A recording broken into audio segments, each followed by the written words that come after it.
নমস্কার শ্রোতা বন্ধুরা, সন্ধ্যায় গল্পের আসর ইউটিউব চ্যানেলে তোমাদের সবাইকে স্বাগত। আজকের গল্প এক বাইজির কাহিনী, কলমে সুচন্দ্রা চক্রবর্তী। গ্রামের কাঁচা রাস্তা দিয়ে ছুটতে ছুটতে আসছিল মেয়েটা।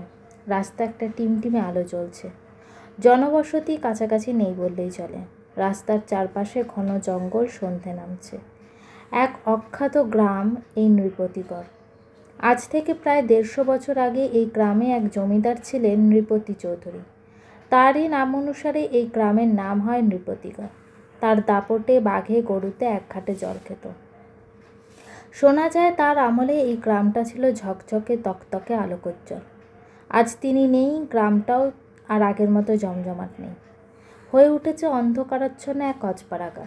জনবসতিও সেভাবে নেই আর গ্রামে। শুধু পড়ে আছে সেকালে গড়ে ওঠা বড় বড় দালানের ধ্বংসস্তূপ। শোনা যায় নৃপতিবাবু মারা যাওয়ার পরে গ্রামে অকাল নেমে আসে। খরা, বন্যা, দুর্ভিক্ষে জর্জরিত হয়ে মানুষ এই গ্রাম ছেড়ে অন্যত্র চলে যেতে বাধ্য হয়। যে মানুষরা নিতান্তই দরিদ্র এবং প্রাণের চেয়ে প্রিয় জন্মভিটের মায়া ত্যাগ করতে পারেনি, তাদের বংশধররাই আজ বিরাজমান গ্রামে। যে মেয়েটা ছুটতে ছুটতে আসছিল সেও এ গ্রামের মেয়ে নয়। সে থাকে পাশের গ্রামে পলাশপুরে। সেই গ্রামটা নৃপতিগড়ের মতো এতটা শুনশান না হলেও দিনের আলোটুকু নিভে এলে রাস্তা যথেষ্ট নির্জন হয়ে পড়ে। টিউশন পড়িয়ে ফিরতে রাত হয়ে গিয়েছিল মেয়েটার, তাই দ্রুত পা চালিয়ে ফিরছিল সে বাড়ির পথে। রাস্তাঘাট একেবারেই ভালো নয়, বিশেষত মেয়েদের জন্য। মানুষরূপী কিছু হায়না ঘুরে বেড়ায় নির্জন রাস্তায়। দুর্ভাগ্যবশত মেয়েটা তাদের খপ্পরে পড়ল। ওরাই মেয়েটাকে তুলে নিয়ে এলো নৃপতিগড়ে। কোনো রকমে ওদের আছড়ে কামড়ে ওদের হাত থেকে মুক্তি পেয়েছে। আর মুক্ত হয়েই ও ছুটেছে প্রাণপণে। ওর পিছনে ধায়া করে আসছে নর মাংসাশী লোভী 4টি পিশাচ। ছুটতে ছুটতে একটা পৌর বাড়ি দেখতে পেল মেয়েটা। ভাবলো এই বাড়িতে লুকিয়ে পড়লে দুষ্কৃতীগুলো খুঁজে পাবে না তাকে। সেই ভেবে বাড়িতে ঢুকেই একটা থামের আড়ালে লুকিয়ে পড়ল সে। কিন্তু বাড়িতে একটা ব্যাপার কেমন অদ্ভুত লাগলো তার। দেখলো বাড়িতে আলো জ্বলছে, অথচ বাড়িটা দেখে মনে হচ্ছে না একেবারে যে বাড়িতে কেউ থাকে। চারিদিকে ঝোপ জঙ্গল, মাকড়সার জালে ভর্তি। বাড়ির দেয়ালগুলো ফেটে গেছে, ভেঙে গেছে, সেই ফাটল দিয়ে উকি দিচ্ছে গাছের শাখা প্রশাখা। কিন্তু এই মুহূর্তে এত কিছু ভাবার সময় নেই তার। তাই তাড়াতাড়ি বাড়ির উঠোন ছেড়ে ভেতরের দিকে ঢুকলো। ঢুকতেই এক নুপুরের শব্দ মোহিত করল ওকে। ভীষণ অবাক হয়ে ও শুনল ভেতরের এক ঘর থেকে আসছে এই আওয়াজ। মেয়েটা পায়ে পায়ে এগিয়ে যায় ভেতরের দিকে, আর ভেতরে যেতেই ও হতবাক। দালানের ভেতরটা কি সুন্দর ঝকঝকে পরিপাটি করে সাজানো। মাথার উপরে জ্বলছে ঝাড় লণ্ঠন, আর চারপাশে রয়েছে অন্যান্য আলো। বাইরে থেকে দেখে বোঝার উপায় নেই যে ভেতরটা এত সুন্দর। মেয়েটা কিছুটা এগিয়ে গিয়ে দেখলো একটা ঘর থেকে আসছে নুপুরের আওয়াজ। ঘরে ঢুকতে গিয়েই মেয়েটা হতবাক। ঘরে নাচছে এক অপরূপ সুন্দরী মেয়ে। তার অঙ্গে কত গয়না, গলায় মণিহার, হাতে মুক্তোর বালা, পায়ে ঘুঙুর, কানে সোনার ঝুমকো, নাকে সোনার নথ, সিঁথিতে পান্না বসানো টিকলি, আর পরনে ঝলমলে নাচের পোশাক। দেখেই বোঝা যাচ্ছে বড় ঘরের রমণীনী। তার রূপ, পোশাক, গয়নার ছটায় চোখ যেন ঝলসে যায়, আর তেমনই অপরূপ তার নৃত্যকলা। রমণীটি নেচেই চলেছেন এক মনে, আর ঘুঙুরের শব্দে গোটা বাড়ি মোহিত হয়েছে যেন। মেয়েটার চোখ সরে না, সে এক মনে দেখতে থাকে নাচ। হঠাৎই নৃত্যরতা রমণীর চোখে পড়ে মেয়েটিকে। নাচ থামিয়ে হেসে বলে, ও কি মেয়ে, তুমি বাইরে দাঁড়িয়ে আছো কেন? এসো, ঘরের ভেতরে এসে বসো। মেয়েটা লাজুক মুখে ঘরে ঢোকে। নাম কি তোমার? জিজ্ঞেস করল রমণী। রঙ্গনা। আপনার? প্রবাহিনী। লোকে ডাকে প্রবাহ বলে। রমণী বলে, এ বাড়িতে প্রথমবার এলে? কিছু মুখে দেবে না তা কি হয়? দাঁড়াও, আমি শরবত নিয়ে আসছি। রমণী চলে গেল। তার ঝলমলে আঁচল লুকোচ্ছিল মাটিতে। হাঁটার সময় ঘুঙুরের আওয়াজে ভরে উঠছিল গোটা বাড়ি। একটু পরেই শরবত নিয়ে এসে হাজির রমণী। শরবতের গন্ধে মম করছিল বাতাস। মেয়েটি চুমুক দিয়ে বলল, আহ, কি সুন্দর! এই শরবত আমি নিজের হাতে বানিয়েছি। অসাধারণ হয়েছে, বিশ্বাস করুন। আচ্ছা, আপনি কি এ বাড়িতে থাকেন? হ্যাঁ গো, এটাই তো আমার বাসস্থান। এখান থেকে কোথায় যাই বলো? এই বাড়িতে আর কেউ থাকে না? না গো না। হেসে রমণী বলল, তোমার আমায় পছন্দ হলো না বুঝি, তাই অন্য কাউকে খুঁজছো? তাহলে বলি, এই বাড়িতে আমিই থাকি গো, আর কেউ থাকে না। কিছু মনে করবো না, একটা কথা বলবো? বলো। আসলে বাইরে থেকে দেখে একেবারেই তো বোঝা যায় না যে এ বাড়িতে কোনো মানুষ বাস করে। সব কিছু কি আর বাইরে থেকে বোঝা যায় গো মেয়ে? অট্ট হাসিতে ফেসে পড়ল রমণী। বলল, তাছাড়া আমি যে মানুষ তাই বা তুমি ঠাউরালে কেন? মানে? মেয়েটা অবাক হয়ে চেয়ে রইল রমণীর কাজল কালো চোখের পানে। অমন সুন্দর চোখ দুটোতেই জল দেখা দিল, কিন্তু প্রাণপণে কান্না চেপে রমণী বলল, আমার মতো মেয়ে মানুষদের তোমাদের সমাজ কি আর মানুষ বলে গণ্য করে গো মেয়ে? আপনি কি বলছেন কিছুই বুঝতে পারছি না। ধুস, মাথা মোটা গোমুখ্য মেয়ে কোথাকার। চোখের জল মুছে রমণী বলল, আমার সাজগোজ দেখে বুঝতে পারছো না তুমি? তোমাদের সমাজের ভাষায় আমি পতিতা, নষ্ট মেয়ে মানুষ। যাকে ছাড়ো, অনেক তো রাত হলো। এবার তুমি ওঠো মেয়ে, বাড়ি যাও, চিন্তা করবে। তুমি ভদ্র মেয়ে, কুলটা নাও। আমার মতো যে দিন শেষে কেউই অপেক্ষা করে না। কিন্তু বাইরে যে বিপদ আছে আমার। ভয় কী গো মেয়ে, আমি তো আছি নাকি? চলো আমার সাথে। প্রবাহিনী চলল আগে আগে, তার পিছন পিছন ভয়ার্ত মুখে চলল রঙ্গনা। বাড়ির আঙিনা পেরোতেই ওরা দেখল যে দুষ্কৃতীগুলি রঙ্গনার পিছু পিছু দৌড়ে আসছিল। তারা এখনও যায়নি। বাড়ির ভেতর ঢোকার সাহস পায়নি বলেই বাড়ির বাইরে দাঁড়িয়েছিল। রঙ্গনাকে আসতে দেখি ওরা নৃশংস হাসি এসে বলল, জানতাম মামনি, বাড়িতে তুমি রাত কাটাতে পারবে না। বাড়ি থেকে বেরোতে তো তোমাকে হবেই, আর সেজন্যই অপেক্ষায় আছি আমরা তোমার জন্য। এসো মামনি, আমাদের কাছে এসো, আমাদের যে আর তর সইছে না। মোলো যা। প্রবাহিনীর কণ্ঠ শুনে দুষ্কৃতীগুলো চোখ যায় তার দিকে। আমার মতো সুন্দরী অপরূপা উন্মত্ত যৌবনাকে ছেড়ে ওই কাঠের পুতুলের দিকে নজর পড়ল তোর? ওর সাথে কিসের সুখ পাবি তোরা শুনি? তার চেয়ে বরং আমার সাথে আয়, আমিই তোদের সব মনের ইচ্ছা পূরণ করে দিচ্ছি।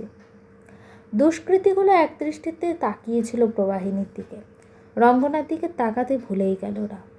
প্রবাহিনী ইশারায় সরে পড়তে বলল রঙ্গনাকে।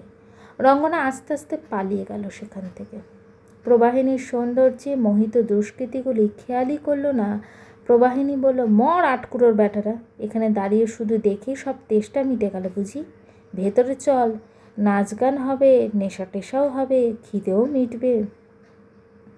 প্রবাহিনী চলতে লাগলো বাড়ির পথে। পিছন পিছন মন্ত্রমুগ্ধের মতো চলতে লাগলো দুষ্কৃতীগুলো। ওরা সকলে বাড়ির ভেতর ঢুকতেই বাড়ির দরজা বন্ধ হয়ে গেল। সবটাই একটা গাছের আড়াল থেকে লক্ষ্য করল রঙ্গনা। তারপর তাড়াতাড়ি ছুটতে লাগলো পলাশপুরের পথে। ছুটতে ছুটতে পাঁচমাথার মোড় পৌঁছে যেতেই একটা পুলিশের গাড়ি দাঁড়িয়ে থাকতে দেখল সে। তাড়াতাড়ি ছুটে যেতেই সে দেখল গাড়ির ভেতর বসে আছেন একজন পুলিশ অফিসার, সাথে কিছু কনস্টেবল, আর বসে আছে চিন্তান্বিত মুখে রঙ্গনার মা বাবা। রঙ্গনা গাড়ির কাছে যেতেই রঙ্গনার মা কেঁদে ফেললেন। গাড়ি থেকে নেমেই তিনি বুকে টেনে নিলেন মেয়েকে। আর রঙ্গনার বাবা বললেন, তোর জন্য কত চিন্তা করছিলাম মারে, কোথায় ছিলি তুই এতক্ষণ? রঙ্গনা সব ঘটনা খুলে বলল। সব শুনে এক পুলিশ কনস্টেবল একেবারে ভয়ে কাটা হয়ে গেল। কি বলছোটা কি তুমি রঙ্গনা? তুমি সত্যিই তেনাকে দেখেছ? উফ, তুমি যে কার খপ্পরে পড়েছিলে তুমি তো নিজেই জানো না।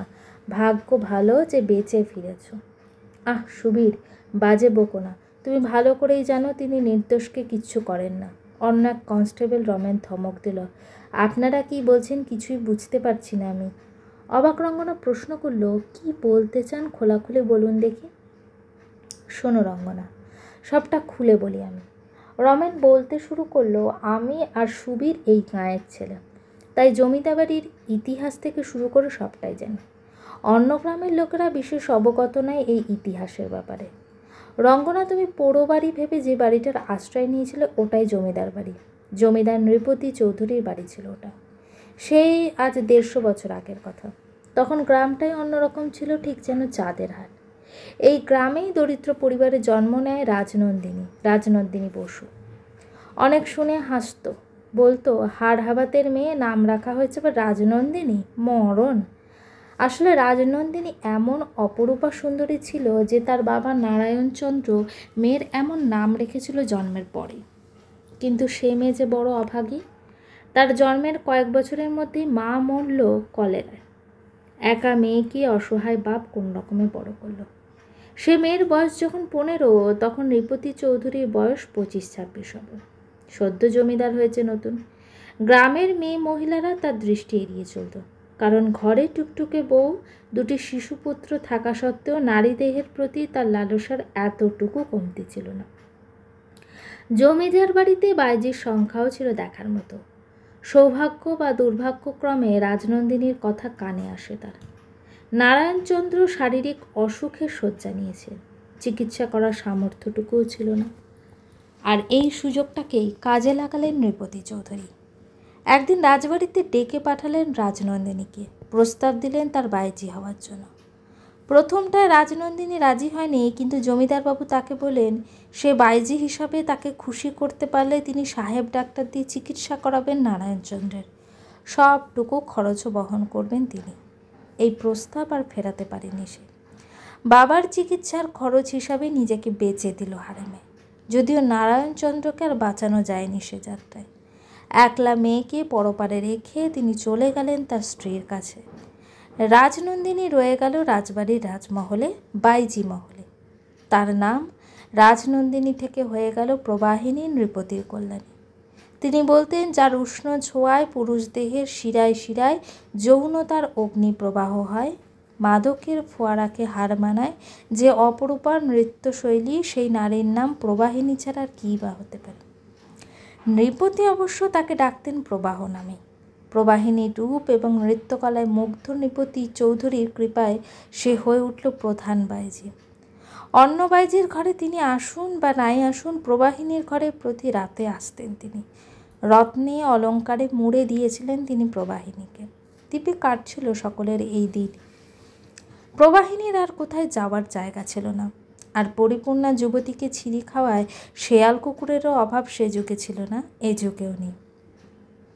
তাই বাইজি মহলের অন্দরকেই একমাত্র আশ্রয় হিসাবে অবলম্বন করে রয়ে গেল প্রবাহিনী।